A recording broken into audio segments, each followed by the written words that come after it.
नमस्कार. तुम्ही खूप छान प्रतिसाद आम्हाला देत आहात.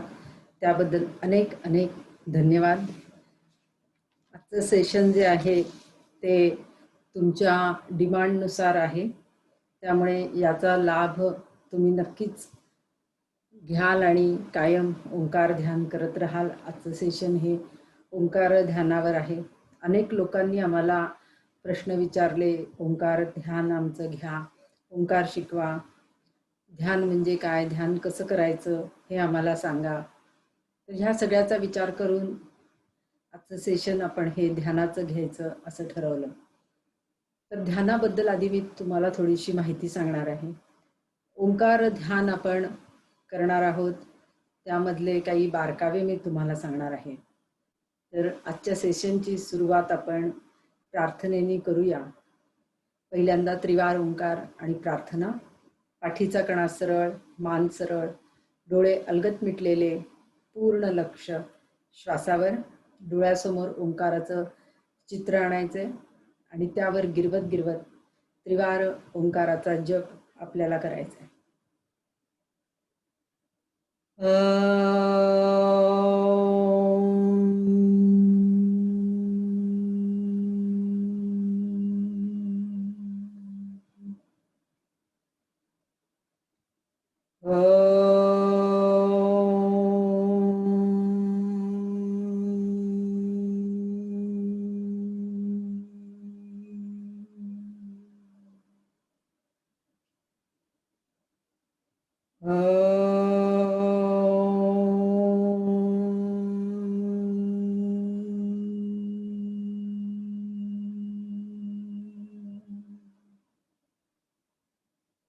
ॐ संगच्छध्वं संवदध्वं संवो मनांसि जानता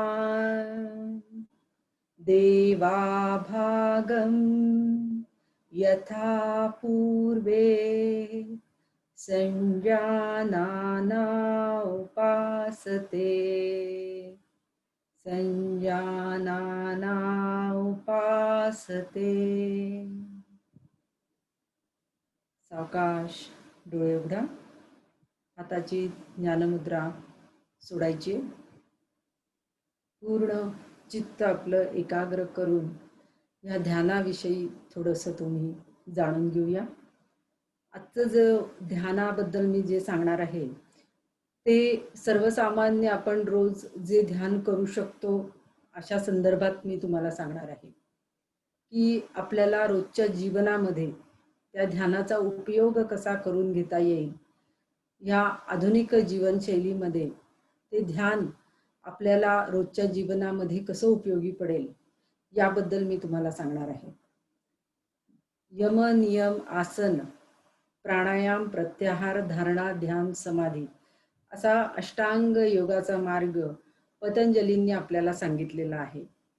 त्या अष्टांग योगाच्या मार्गावर चालत असताना यमनियमांचं पालन हे अतिशय गरजेचं आहे की या यमनियमांच्या पालनामध्ये आहार विहाराचा सुद्धा विचार येतो आणि आपल्या शरीराला योग्य असा आहार विहार हा सुद्धा निसर्ग नियमाप्रमाणे आपण आपला बदलून घेतला पाहिजे. योग्य तज्ज्ञांच्या साहाय्याने त्याबद्दल आपण आपल्या जीवनशैलीमध्ये बदल करणं हे अतिशय गरजेचं आहे. त्यानंतर त्यामध्ये बदल करत असताना आपल्याला पुढे आसन प्राणायामाचा अभ्यास सुद्धा सांगितलेला आहे आणि प्रत्याहारानंतर जेव्हा मन हे इंद्रिय ही मनाच्या ताब्यात यायला लागतात त्यानंतर धारणा ध्यान समाधी हा अंतरंग योग पतंजलींनी सांगितलेला आहे. आणि ह्या अंतरंग योगाबद्दल एक वेगळा पादच त्यांनी लिहिला की पहिल्या प्रत्याहारापर्यंत त्यांनी साधन पाद सांगितला आणि साधन पादानंतर ह्या अष्टांग योगातल्या 3 अंगासाठी एक वेगळा पाद त्यांनी लिहिला. ह्या धारणा ध्यान समाधीला त्यांनी संयम असं म्हटलेलं आहे आणि हे तंत्र आहे धारणा ध्यान समाधीचं असंही त्यांनी म्हटलेलं आहे. आपण खूप गूढार्थामध्ये इथे जाणार नाहीये, किंवा आपण लगेचच काही योगी होणार नाहीये, किंवा आपण कुठेही आत्ताचं जे आपलं जीवनशैली आहे त्या जीवनशैलीमध्ये या ध्यानाचा उपयोग कसा करून घेता येईल, धारणेचा उपयोग कसा करून घेता येईल, आणि आपलं जीवन, आपले रोजचे जे व्यवहार आहेत, रोजचं जे आपलं काम आहे ते अधिक एकाग्रतेने आणि अधिक सुरळीत आपल्याला कसं करता येईल, त्यावेळेला आपल्या मनावरचा ताण आपल्याला कसा काढून टाकता येईल, मनाला आलेला जो कंटाळा आहे ज्याला आपण फटीग म्हणतो, तो फटीग आपल्याला कसा दूर करता येईल, ह्या दृष्टिकोनातनं ह्या ध्यानाकडे आज आपण बघणार आहोत. ह्या ध्यानाची जी संकल्पना आहे ती आपण अगदी थोडक्यामध्ये पहिल्यांदा समजून घेऊया, आणि त्यानंतर मग आपण प्रत्यक्ष ध्यानाचा अनुभव आज आपण घेणार आहोत. ही जी ध्यानाची संकल्पना आहे याच्या पाठीमागे असा विचार आहे की आधी पूर्ण शरीराची शुद्धी करायची, मनाची शुद्धी करायची. ज्या शरीरामध्ये आणि मनामध्ये विकृती आहेत त्या काढून टाकायच्या, ज्या काही व्याधी आहेत त्या काढून टाकायच्या, आसन, प्राणायाम, शुद्धिक्रिया यांच्या साह्याने. हे सगळं केल्यानंतरच आपलं मन आपल्या ताब्यात हळूहळू यायला लागेल, कारण हे मन एका दिवसात ताब्यात येणाऱ्यातलं नाहीये. त्याला कुरवाळत कुरवाळत हळूहळू आपल्याला आपल्या ताब्यात त्याला आणावं लागणार आहे. ते मरकटासारखं आहे, कधी इकडे जातं कधी तिकडे जातं. आणि याला चांगला उपाय म्हणजे श्वासावर ध्यान. कारण श्वास जो आहे तो श्वास, मनामध्ये जास्त विचार आले तरी आपल्या श्वासामध्ये बदल होतो. मग आधी श्वासाला जर स्थिर केलं तर हे मन स्थिर होऊ शकतं. मग मनामध्ये आपल्या अनेक विचारांची गर्दी आहे. त्या अनेक विचारांच्या गर्दीला हळूहळू ती विचारांची गर्दी आपल्याला कमी कमी कमी कमी करायची, म्हणजे त्या विचारांचा अपरिग्रह आपल्याला करायचा आहे, की ते विचार हळूहळू आपल्याला कमी कमी करत आणायचे. नको असलेले विचार, नको असलेल्या भावना, नकारात्मक भावना ह्या आपल्याला काढून टाकायच्या आहेत. तर मग हे करत असताना खूप विचारांवरनं खूप कमी कमी कमी विचारांवर येणं, आणि कमी विचारांवरनं एका विचारावर मन स्थिर राहणं, किंवा एका विषयावर मन स्थिर राहणं जास्त काळ, ह्याला ध्यान असं म्हटलेलं आहे. मग हे करायचं कसं, किंवा हे जमायचं कसं आपल्याला? कारण विचार तर सारखेच मनामध्ये येतात, सारखंच मन भरकटतं, सारखंच मन अस्वस्थ असतं. मग अस्वस्थ मनामध्ये नैराश्याची भावना तर सारखीच येते. मग हे जमवावं कसं? तर याला असा मार्ग सांगितलेला आहे आपल्या योगशास्त्रामध्ये, की शरीराचा, मनाचा, श्वासाचा अत्यंत जवळचा संबंध आहे. आणि यासाठी तुम्ही कुठलंही एक आलंबन घ्यायचं. मग ते आलंबन काय? तर आलंबन कुठलंही असू शकतं. मग ते एखादं तुमचं काम असू शकतं, एखादी मूर्ती असू शकते, एखादी देवाची फ्रेम असू शकते, किंवा ओंकाराचं चित्र सुद्धा असू शकतं. आज आपण आलंबन घेणारे ते ओंकाराचं चित्राचं घेणार आहे. तुम्ही तुमच्या ज्या देवतेवर श्रद्धा आहे त्या देवतेची मूर्ती सुद्धा तुम्ही आलंबनासाठी घेऊ शकता, मंत्र घेऊ शकता, त्या मंत्राच्या नादावर चित्त एकाग्र करू शकता, किंवा एखादं तुमचं काम आहे त्या कामामध्ये 100% डिवोशन, 100% समर्पण वृत्तीने जेव्हा तुम्ही एखादं काम समर्पण वृत्तीने करता, किंवा मनामध्ये भक्तिभाव असतो, दास्यभाव असतो, त्यावेळेला आपोआपच आपलं मन हे संतुलित अवस्थेत असतं बघा. तुम्ही ऑब्झर्व करा, त्यावेळेला मनामध्ये इतर कुठलाही आपल्या आवडीचं काम करताना विचार येत नाही. तर हळूहळू, रोज एकदम जमणार नाही तुम्हाला, आज सगळे विचार काही तुमचे जाणार नाहीत, पण जो रोज ही प्रक्रिया तुम्ही करत राहिलात ध्यानाची, किमान 10 मिनिटं ते 30 मिनिटं ते 1 तासापर्यंत, निदान 10 मिनिटापासून तरी सुरुवात करा. की रोज जर तुम्ही मनाला ट्रेनिंग देत राहिलात की एक विषय घ्यायचा आणि त्या विषयाचं आलंबन घेऊन त्या आलंबनावर मन स्थिर करायचं, तर हळूहळू त्या मनाला सवय लागेल एका ठिकाणी बसायची, एका ठिकाणी स्थिर राहायची. आणि मग ते मन हळूहळू जास्त काळ स्थिर राहायला लागेल. आधी ते काही सेकंद राहील, मग काही मिनिट राहील, मग हळूहळू ती मनाची प्रवृत्ती होऊन जाईल. जेव्हा एखादी गोष्ट तुम्ही वारंवार करता, त्यावेळेला ती तुमची प्रवृत्ती होते आणि त्याप्रमाणे तुमची पर्सनॅलिटी तयार होते. ही प्रवृत्ती जी मनाची असते, त्या प्रवृत्तीकडे बघून आपण म्हणतो की हा माणूस असा आहे, तो माणूस तसा आहे. तर आपल्या मनाची प्रवृत्ती कोणती? आपल्याला आपल्या मनाची, चित्ताची प्रवृत्ती ही बदलायची आहे. मग ती कशी बदलायची? हे तंत्र पतंजलींनी आपल्याला सांगितलेलं आहे आणि त्या तंत्राचा वापर करून आपण आपलं प्रवृत्ती बदलू शकतो. प्रवृत्ती बदलली की आपोआपच आपली पर्सनॅलिटी म्हणजे आपलं व्यक्तिमत्व हे जास्त खुलतं आणि मनाची कुठल्याही बाबतीमध्ये पटकीने एकाग्र होण्याची जी शक्ती आहे, चित्ताची जी शक्ती आहे, की लगेचच मन एखाद्या गोष्टीवर एकाग्र झालं पाहिजे. आणि कुठलंही काम करत असताना, अगदी छोटी-छोटी कामं करताना पण मन एकाग्र करणं, हे आपल्याला जमायला लागतं. आणि ह्याचा अनुभव आपल्याला यायला लागतो. मग यासाठी काय करायचं? आपली पंच ज्ञानेंद्रिय आहेत. जसं की सूर्याचे किरण जर एखाद्या भिंगाच्या तिथे भिंग असेल आणि त्याच्यावर सूर्याचे किरण पडले, तर तो खालचा कागद जळणारे ते सगळे किरण एकत्र येऊन. तसं ही जी पंच ज्ञानेंद्रिय आहेत, त्या पंच ज्ञानेंद्रियांना एकच आलंबन आपण देणार आहोत. आणि त्या एकाच आलंबनावर पंच ज्ञानेंद्रियांना सांगणार आहोत, की तुझं मन एकाग्र कर. कारण ही पंच इंद्रिय आहेत, त्या इंद्रियांच्या मागे मन धावतं आहे. ती इंद्रिय जिथे जाणार तिथे आपलं मन जाणार. जिथे मन जाणार तिथे चैतन्य जाणार. त्यासाठी त्या इंद्रियांनाच आपण सांगणार, की याकडेच लक्ष, ह्याचाच विचार करायचा आणि हेच पाहायचं. एखादी मूर्ती घेतली, एखादी फ्रेम घेतली, तर एक अशी रेखा आखून घ्यायची.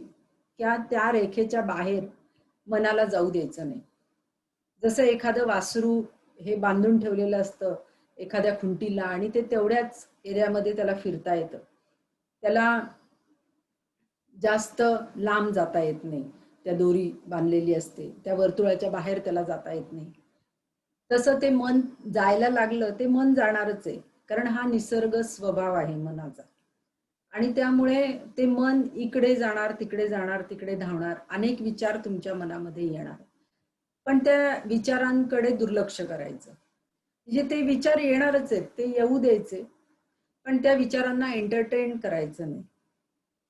त्यांचं स्वागत करायचं नाही. त्या विचारांवर पुन्हा विचार करायचा नाही. त्या विचारांवर विचार केला की ती विचारांची साखळी तयार होत जाते आणि मन मग कुठच्या कुठे भूतकाळात नाहीतर भविष्यकाळात कुठेतरी जाऊन पोहोचतं.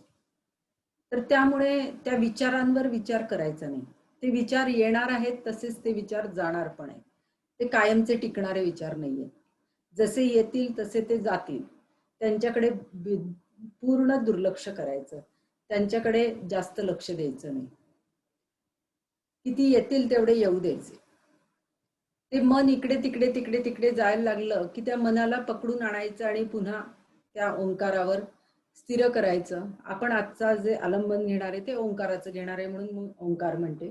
तुम्ही मूर्ती घेतली तर त्या मूर्तीवर करायचं. तर ही सगळी पंच ज्ञानेंद्रिय आपली आता उघडी आहेत. म्हणजे डोळे उघडे आहेत, कान आहेत, नाक आहे, त्वचा आहे, तोंड आहे. तोंडाने आपण ओंकार म्हणणार आहोत.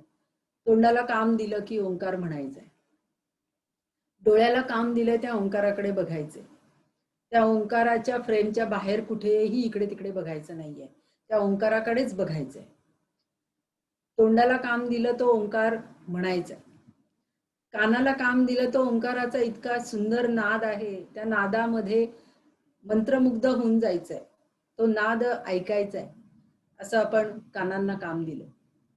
त्वचेला काम दिलं, जी ओंकाराची स्पंदनं आहेत, ती स्पंदनं कशी अनुभवायला येतात त्याकडे लक्ष द्यायचंय.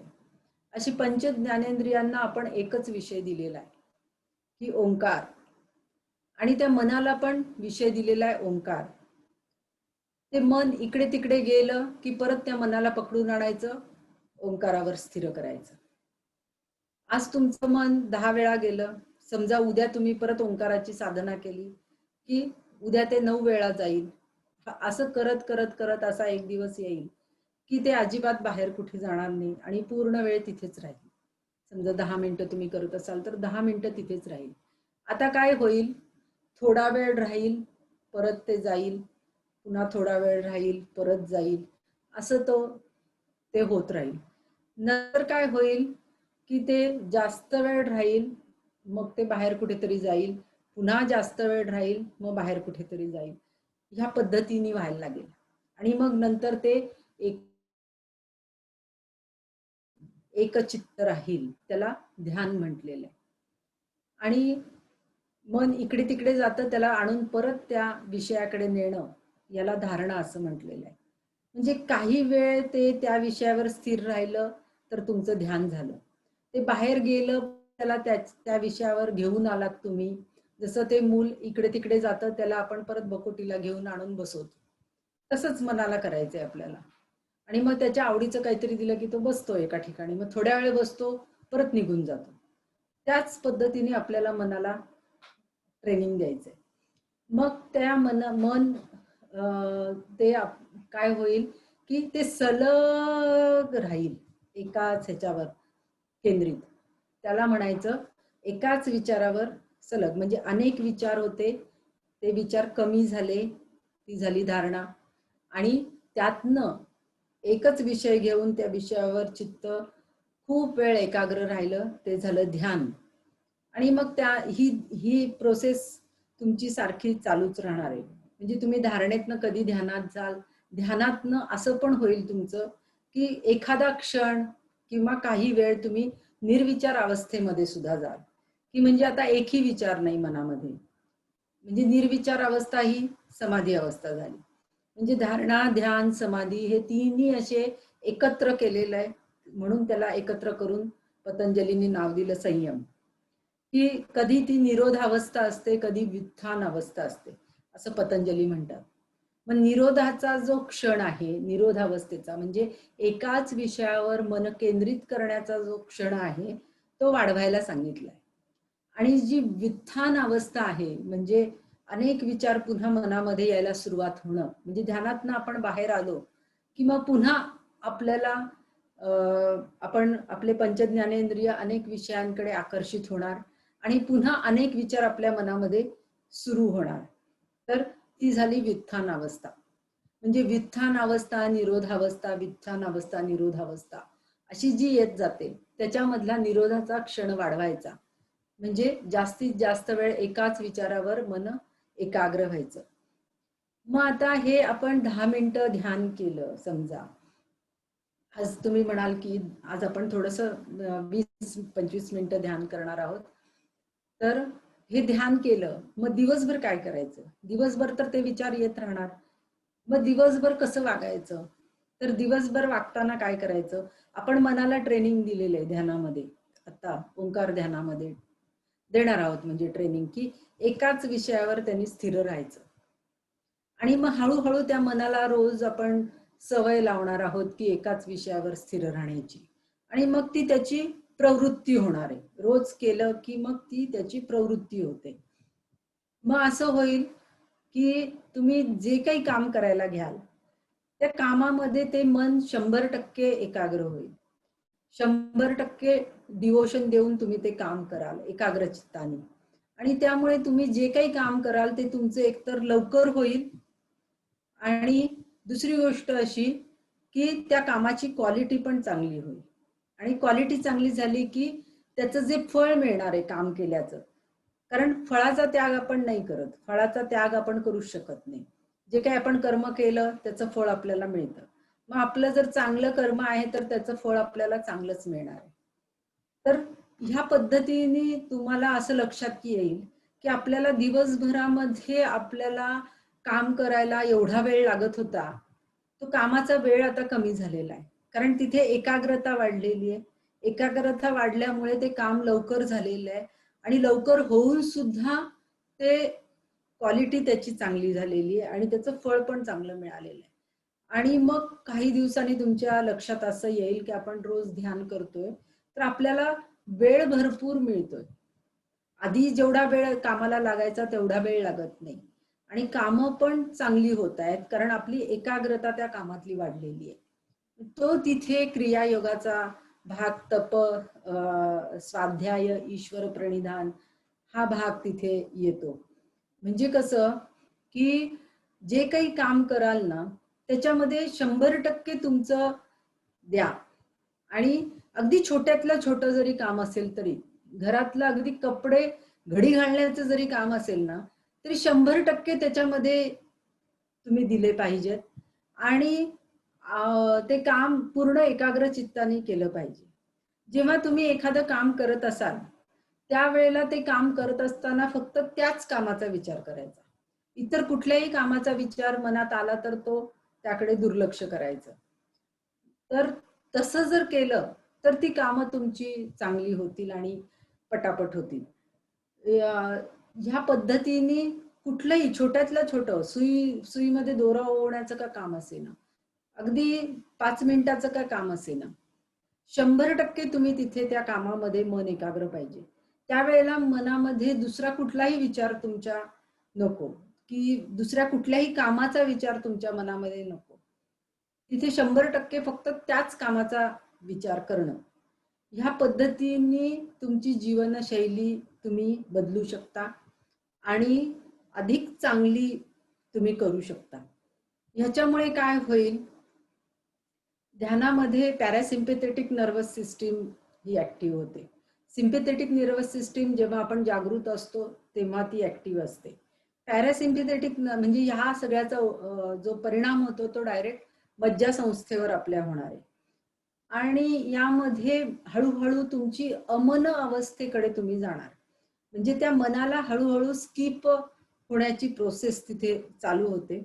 कारण हे शरीर आणि आत्मा ह्याच्यामध्ये हे मन आहे आणि हे दोन्हीकडे, म्हणून त्याला ज्ञानेंद्रिय आणि कर्मेंद्रिय असं म्हटलेलं आहे.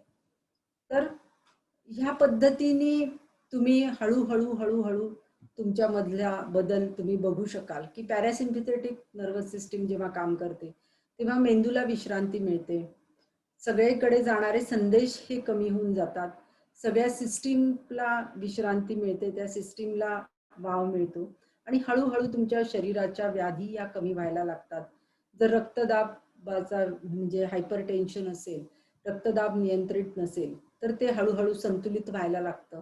शरीरातल्या इतर गोष्टी सुद्धा ज्या असंतुलित असतील त्या संतुलित व्हायला लागतात आणि तुमची जीवन जगण्याची जी पद्धत आहे त्याच्यामध्ये पूर्ण बदल होतो.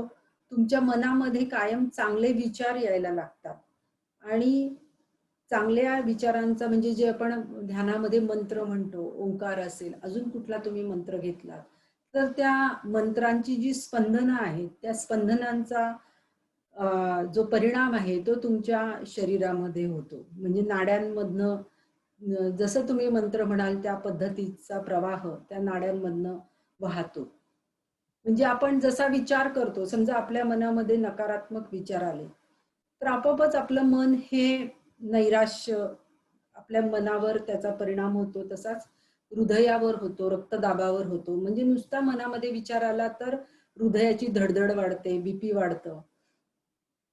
तर म्हणजे विचार आला तर असं होतं. मग मंत्र म्हटला तर मग मंत्र तुम्ही म्हटल्यानंतर त्या मंत्राचे स्पंदनं जी आहेत त्याचा सकारात्मक परिणाम तुमच्या मनामध्ये होणार आहे. म्हणजे ती ऊर्जेचा स्तर वाढवणारा तो आहे. मग तुमच्या शरीरातली ऊर्जेचा स्तर जर वाढला तर आपोआपच सकारात्मक विचार तुमच्या मनामध्ये येणार आहेत आणि नकारात्मक विचार, भय, चिंता, व्याधी हे आपोआपच दूर व्हायला लागणार आहेत. तर असा हा आपल्या परंपरेने सांगितलेला, आपल्याला दिलेला जो वारसा आहे तर त्याचा उपयोग आपण आपल्या रोजच्या जीवनामध्ये जर करून घेतला तर अनेक बदल तुम्हाला 1 ते 1.5 महिन्यामध्ये म्हणजे इव्हन 1 आठवड्यामध्ये सुद्धा अनेक बदल तुम्हाला दिसायला सुरुवात होईल. आणि हे झालेले बदल तुम्ही आम्हाला नक्की कळवा, कारण तुम्ही कळवल्याशिवाय ते आम्हाला कळणार नाहीत. आता सुद्धा तुम्ही जेव्हा ध्यान कराल तेव्हा ध्यान केल्यानंतर तुम्हाला काय वाटतं तेही तुम्ही आम्हाला जरूर कळवा. आमचे अनेक कार्यक्रम होत असतात. आता हे खूप मोठ्या प्रमाणावर आम्ही पहिल्यांदाच YouTubeच्या माध्यमातून करतोय, पण झूमवर असेल, मीटवर असेल, अनेक कार्यक्रम होत असतात. तर त्या कार्यक्रमाचं जर तुम्हाला कधी होणार, काय होणार हे जर माहिती करून हवं असेल, तर एक Google फॉर्म पण दिलेला आहे. तो फॉर्म भरून दिला तर आम्ही तुमच्यापर्यंत पोहोचू शकू. त्यानंतर आमचा क्लबचा नंबर पण दिलेला आहे. त्या नंबरवर पण तुम्ही आमच्याशी संपर्क साधू शकता. तर आता आपण ध्यान कसं करायचं ते ऐका. नीट चित्त एकाग्र करून ऐका. ओंकाराचं चित्र मी तुम्हाला दाखवणार आहे.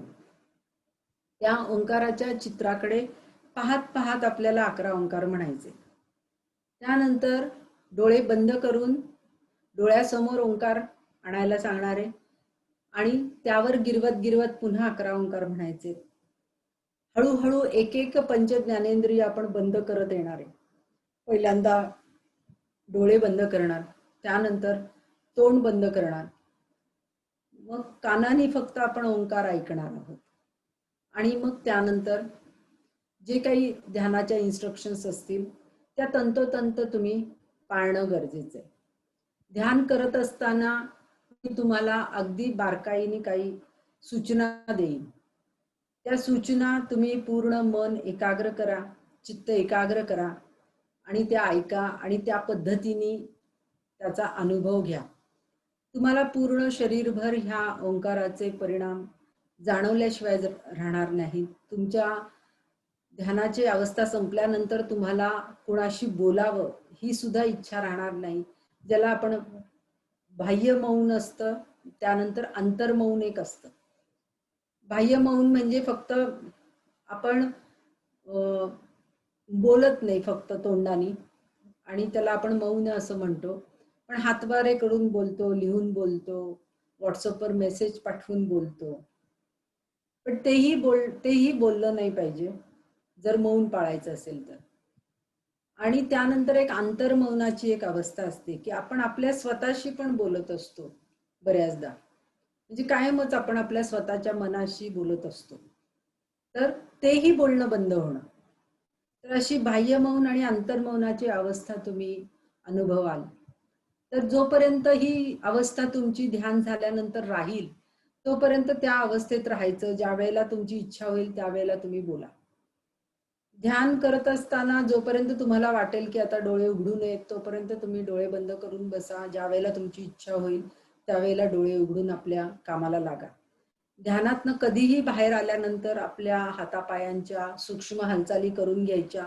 सगळं शरीर हळूहळू ऍक्टिव्हेट करून घ्यायचं आणि मग आपल्या कामाला लागायचं. ध्यानातनं बाहेर आल्यानंतर पाणी वगैरे तुम्ही पिऊ शकता. 1-2 ग्लास तुम्ही पाणी पण पिऊ शकता. ध्यानाला बसताना पाठीचा कणा हा पूर्ण सरळ ठेवून बसायचं. मग ते तुम्ही खुर्चीत बसा नाहीतर साधी मांडी घालून बसा. मांडी घालून बसत असताना कमरेखाली जर उशी घेऊन बसलात, भिंतीला व्यवस्थित टेकून बसलात, पहिल्या दिवशी मी जसं सांगितलं कसं बसायचं त्या पद्धतीने, तर मग तुम्ही जास्त वेळ बसू शकता. कारण ध्यानाच्या अवस्थेमध्ये जेव्हा आपण बसतो त्यावेळेला जर आपली कुठे हालचाल बिलचाल झाली म्हणजे कुठे दुखायला लागलं की मग तिकडेच लक्ष जातं, मग ध्यानावर लक्ष केंद्रित होत नाही. त्यामुळे कुठे काही दुखू नये अशी सुखकारक स्थिती आपण ध्यानासाठी घेणं अतिशय आवश्यक आहे. त्यासाठी तुम्ही उशा घ्या, लोड घ्या, काहीही घ्या, पण पाठीचा कणा हा सरळ ठेवा. पाठीचा कणा समकाय शिरोग्रीव असं गीतेने शब्द वापरलेला आहे. ह्या पद्धतीने पाठीचा कणा सरळ ठेवून बसायचंय. जेणेकरून तुमच्या मेरुदंडामध्ये जी चक्र असतात त्याच्यामध्ये ऊर्जा ही साठवली जाते. त्यातनं ऊर्जेचं वहन होत असतं. तर यातून ते वहन व्यवस्थित व्हावं, श्वासोश्वास आपला व्यवस्थित व्हावा यासाठी खांदे रोल करून मागे ढिले सोडायचे असतात. छाती पोट समोरचा शरीराचा भाग हा वरच्या दिशेने गुरुत्वाकर्षणाच्या उचलायचा आणि शरीराचा मागचा भाग हा खाली ढकलायचा. ह्या पद्धतीने बसायचंय आणि मग आता आपण ध्यानाच्या अभ्यासाला सुरुवात करूया. माझ्या सूचनांकडे लक्ष द्या. लक्षपूर्वक त्या सूचनाचं पालन करा आणि ध्यानाचा छान अनुभव घ्या. याच्यामध्ये जेव्हा तुम्ही ओंकार म्हणाल तेव्हा तोंड उघडताना अचा उच्चार करायचा, तोंड मिटताना ऊचा उच्चार करायचा आणि तोंड बंद झाल्यानंतर मचा उच्चार करायचा. तो आपोआप होतो, करावा लागत नाही. जसं की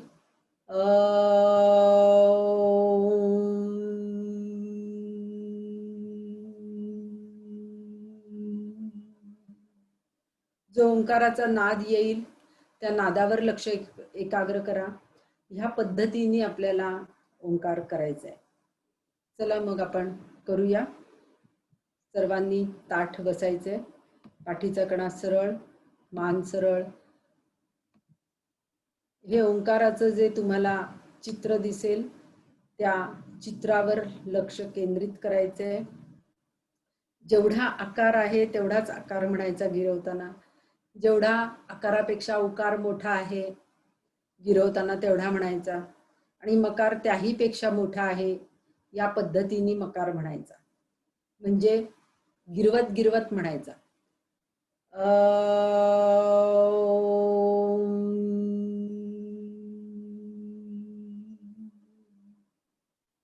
असा.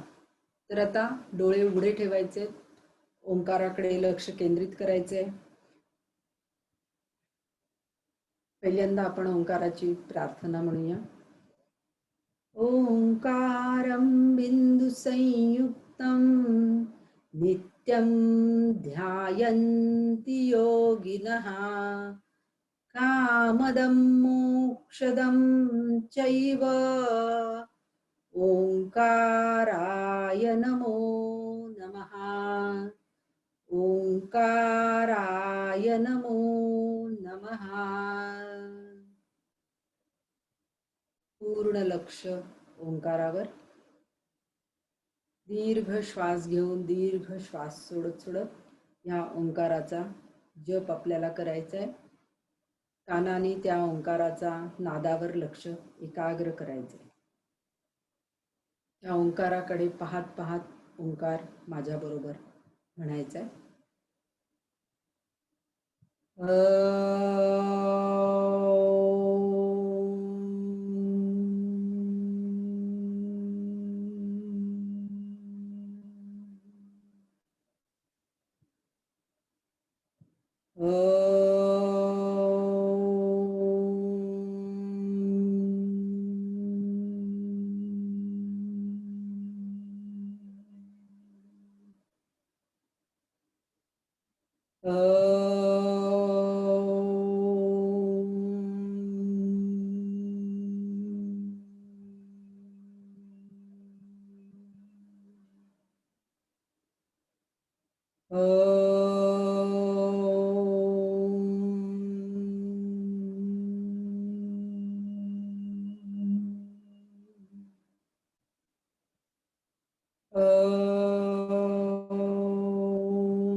आता आपल्याला डोळे बंद करून घ्यायचे. डोळ्यासमोर ओंकाराचं चित्र आणायचंय. जो आपण ओंकार पाहिलेला आहे तो डोळ्यासमोर आणा आणि त्यावर गिरवत गिरवत आपल्याला ओंकार म्हणायचा आहे.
डोळे बंदच करा.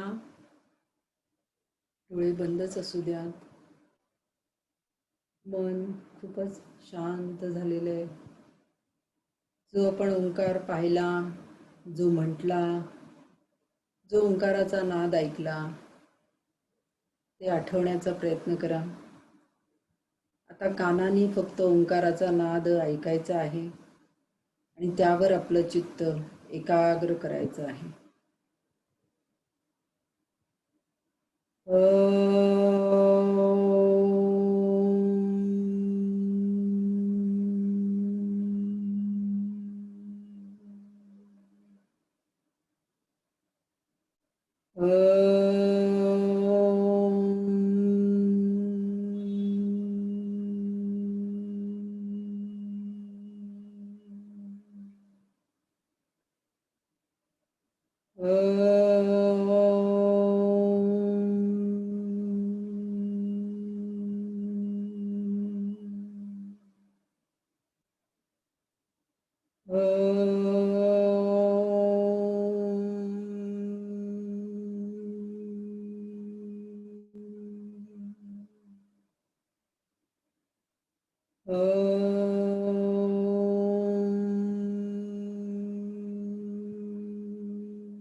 डोळे बंदच ठेवा.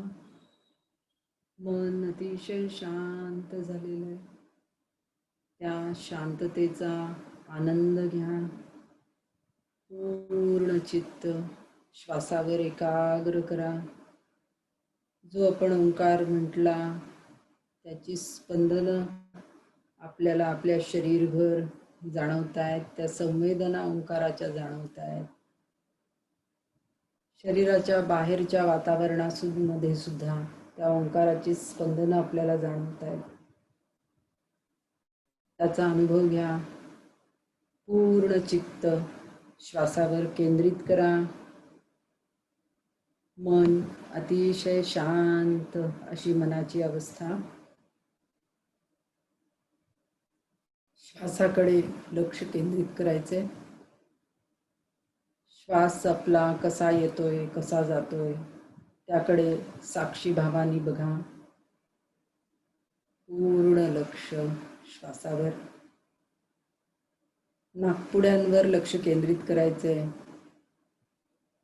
नाकपुड्यांना जो हवेचा स्पर्श होतोय त्यावर लक्ष केंद्रित करा. अलगद हवा आत येतीये, अलगद हवा बाहेर जातीये. श्वास घेताना गार हवेचा स्पर्श आपल्या नाकपुड्यांना जाणवतोय आणि श्वास सोडताना गरम हवेचा स्पर्श आपल्या नाकपुड्यांना जाणवतोय. तो श्वास कुठून येतो, कुठे जातो त्याच्या मागे मागे जाऊन शोध घेण्याचा प्रयत्न करा. त्या श्वासाचा उगम कुठून होतोय, त्या श्वासाचा अस्त कुठे होतोय, पुन्हा त्या श्वासाचा उदय कुठे होतोय आणि पुन्हा त्या श्वासाचा अस्त कुठे होतोय हे शोधण्याचा प्रयत्न करा. त्या श्वासाच्या पाठीमागे मन नेण्याचा प्रयत्न करा. फक्त आपल्या श्वासावर लक्ष केंद्रित करा. अलगद श्वास आतमध्ये येतोय, अलगद श्वास बाहेर जातोय. कळत नकळत श्वास आत येतोय, कळत नकळत श्वास बाहेर जातोय. श्वासाची गती खूपच कमी झालेली आहे. मन सुद्धा अतिशय शांत अशा अवस्थेमध्ये आहे. आपलं लक्ष फक्त आपल्या श्वासाकडे एक साक्षी भावानी, एक त्रयस्थ म्हणून त्या श्वासाकडे पाहायचंय. श्वास घेत असताना सो आणि श्वास सोडत असताना हम, असं त्या श्वासाबरोबर सोहमचा ध्वनी सुद्धा आपल्याला ऐकायला येतोय. पूर्ण लक्ष श्वासावर.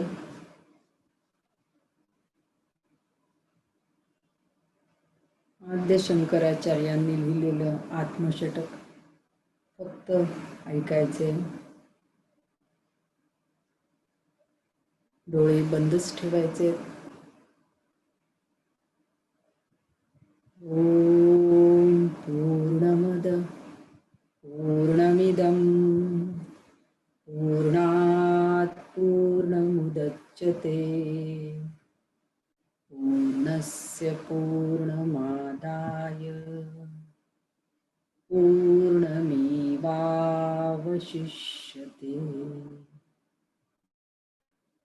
मनोबुद्ध्यहंकार चित्तानाहं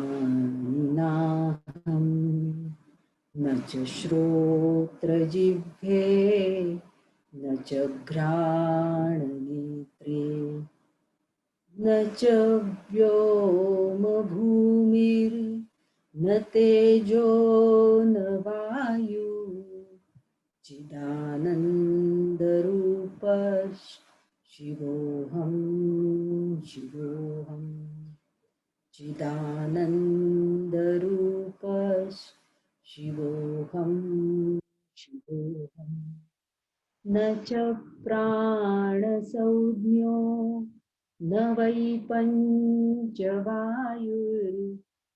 वा सप्तधातुर्न वा पञ्चकोशः न वाक्पाणिपादौ न चोपस्थपायु चिदानन्दरूप शिवोऽहं शिवोऽहं चिदानन्दरूप शिवोऽहं शिवोऽहं न मे द्वेषरागौ न मे लोभमोहौ मदो नैव मे नैव मात्सर्यभावः न धर्मो न चार्थो न कामो न मोक्ष चिदानन्दरूप शिवोऽहं शिवोऽहं चिदानन्दरूप शिवोऽहं शिवोऽहं न पुण्यं न पापं न सौख्यं न दुःखं न मन्त्रो न तीर्थं न वेदा न यज्ञः अहं भोजनं नैव भोज्यं न भोक्ता चिदानन्दरूप शिवोऽहं शिवोऽहं चिदानन्दरूप शिवोऽहं शिवोऽहं न मे मृत्युशङ्का न मे जातिभेदः पिता नैव मे नैव माता न जन्म न बन्धुर्न मित्रं गुरुर्नैव शिष्यः चिदानन्दरूप शिवोऽहं शिवोऽहं चिदानन्दरूप शिवोऽहं शिवोऽहम् अहं निर्विकल्पो निराकाररूपो विभुर्व्याप्य सर्वत्र सर्वेन्द्रियाणि सदा मे समत्वं न मुक्तिर्न बन्धः चिदानन्दरूप शिवोऽहं शिवोऽहं चिदानन्दरूप शिवोऽहं शिवोऽहं चिदानन्दरूप शिवोऽहं शिवोऽहं शिवोऽहं शिवोऽहं शिवोऽहं शिवोऽहं डोळे बंदच ठेवायचे मन खूपच शांत झालेले त्या शांततेचा त्या मनाच्या आनंदाचा अनुभव घ्यायचा पूर्ण मन शांत त्या शांततेचा अनुभव घ्या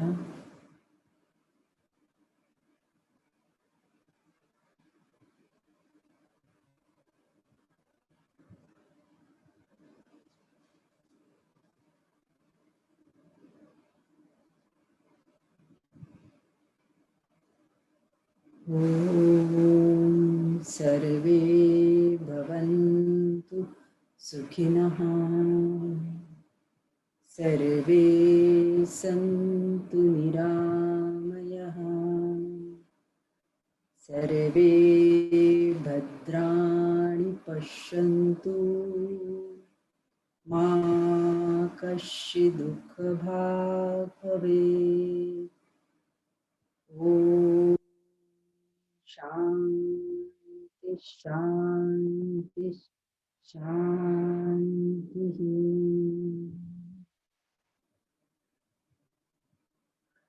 दोन्ही हातांचे तळवे एकमेकांना नासिकांवर घासायचे आहे. सावकाश दोन्ही हात डोळ्यांवर न्यायचे.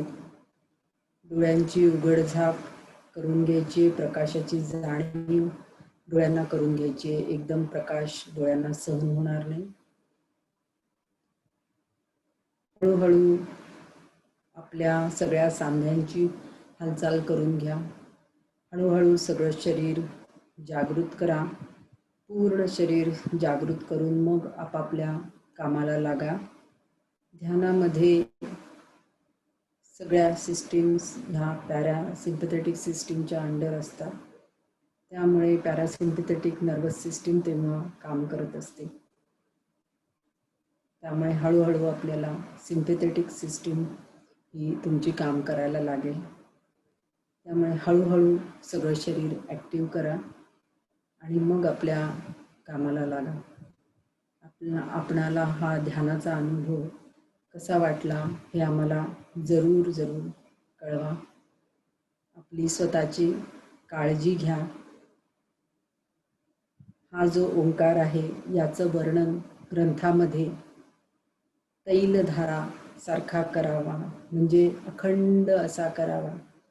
घंटा नादासारखा असावा, म्हणजे घंटा जशी वाजते टांग तसा याचा उच्चार घंटानादासारखा आणि तैलधारेसारखा अखंडित असावा, असंही वर्णन अनेक ग्रंथांमध्ये आलेलं आपल्याला दिसतं.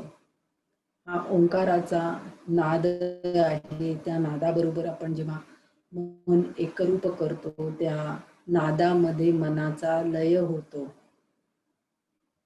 ती जी प्रक्रिया आहे त्याला नादानुसंधान प्रक्रिया असं म्हटलेलं आपल्याला हठयोगाच्या ग्रंथामध्ये दिसतं. ती नादानुसंधान प्रक्रिया सुद्धा याच्यामध्ये आपली घडते. तर असा हा ध्यानाचा अभ्यास तुम्ही करत राहा आणि आपलं जीवन हे अतिशय आरोग्यमय, समृद्ध, संपन्न, मंगलमय असं जगा. आजचा केलेला हा ध्यानाचा जो अभ्यास आहे तो ईश्वरचरणी आपण समर्पित करूया आणि आज आपण इथे थांबूया. उद्या आपल्याला आता सोमवारी भेटायचं आहे. उद्या सुट्टी आहे.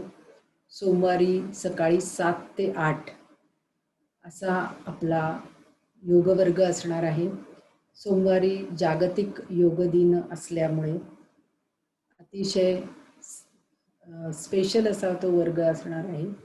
त्यामुळे सर्वांनी 7 ते 8 लाईव्ह अटेंड करा आणि जागतिक योग दिनानिमित्त असा संकल्प करा की मी फक्त हा जागतिक योग दिनानिमित्त योगाभ्यास करणार नाही, तर मी रोज योगाभ्यासासाठी 1 तास काढीन आणि माझं जीवन बदलून टाकेन, असा संकल्प त्या योग दिवशी आपण सर्वांनी करायचा आहे. आणि वर्षभर पुढे म्हणजे रोजच आपल्या जीवनामध्ये आपण योगाभ्यासाचा सुद्धा समावेश करायचा आहे. जसं रोज जेवतो तसं योगाभ्यास सुद्धा आपल्याला रोज करायचा आहे. 21 तारखेनंतर 22 ते 25 तारखेपर्यंत वेगवेगळ्या फिजिकल ॲक्टिव्हिटी असणार आहेत. त्यासुद्धा जरूर अटेंड करा. आपलं आरोग्य चांगलं राहण्यासाठी हे सगळं करणं अत्यंत गरजेचं आहे. तर आज आपण इथे थांबूया आणि आपल्या कमेंटची आम्ही वाट पाहत आहोत. आपल्यामध्ये काय काय बदल झाले आणि आपल्याला कसं वाटलं याबद्दल जरूर आम्हाला कळवा. धन्यवाद.